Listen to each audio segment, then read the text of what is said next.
Oh, there you are. So, you're here for the monkey bread. All right. So in order to make this recipe, you'll have to understand that way back when I was 7, my grandma told me that way back when she was 7, her grandma told her that way back when she was 7, they didn't have any monkeys nor bread. So they just stared at each other all day. It was very boring. And one day, they were fighting. We'll get into that in another video tutorial that we don't have time for right now. They were throwing balls of dough at stuff to see what sticks. They got sugar and cinnamon stuck. "You got dough on my sugar," they said. "You got sugar on my dough." The retort. The women, so incensed by this transgression, dragged their men off to war with the neighboring clans for dominance of the dough. The Pillsburys battled the Tysons for supremacy. The battle rages even today, but some say this was the first instance of the Pillsbury Doughboys.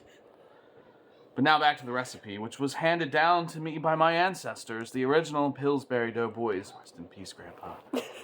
So, you just need some sugar. Now about this sugar. It's not cane sugar, but you also need brown sugar, which is made from molasses. Speaking of which, molasses has an interesting origin. See, my great times 8 grandma used to call my grandpa lazy. He wasn't just lazy, he was also destructive, and he liked to dig tunnels under the yard randomly. She would shoot at him, "Hey, you lazy mole-ass jerk, come help," or no food. But one day he accidentally cut into a tree root while digging and exposed the fountain of molasses, as he decided to call it. A jib at Grandma, of course. He harvested this new sticky goo and dried it, creating the first brown sugar to spite his wife. He made millions, but lost it on blackjack and hookers. Now, you add cinnamon, but don't just use any cinnamon, mind you. The cinnamon you need to use comes from the great pole tree. My father used to tell me stories of the fabled sparkly cinnamon of life. His spelling, not mine. A place he used to frequent for hours when he went out for smokes. Destiny called to him from this tree, but Destiny was a woman. She was stuck in the tree, covered in this cinnamon and nothing else. She may or may not be my actual grandma, but that's neither here nor there. Anyway, after you fold in the cinnamon, like my grandpa folded for her, this dough is sticky. It should be sticky, though. It should be sticky enough to make a 3-year-old jealous. In order to combat this, you need to use butter. Butter's origins date way back. I don't need to go back to 8000 BC, though. I'll just go back to my days as a dairymaid. Destiny left Grandpa not only with the clap, but also my mom and a cow. That cow's name was Butters.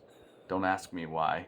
But this cow was very important to our family, and still lives to this day through the miracle of science to prove the best cream in the world, Butter's cream. After you've mixed the dough, sugar, and cinnamon with your Butter's fingers, you then mix the melted butters in the dough, and then start the oven. The temperature we use is incredibly specific. See, when Grandpa was busy folding for Destiny's cinnamon, my grandma had to perfect the temperature variations of the oven as she was plotting her revenge. Not on Destiny, mind, but on dear old Grandpa. Destiny and Grandma were a thing, you know.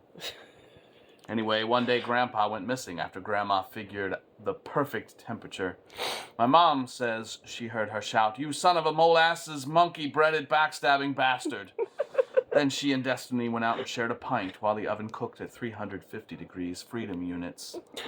She and Destiny returned about 40 minutes later, and the bread and Grandpa was well done.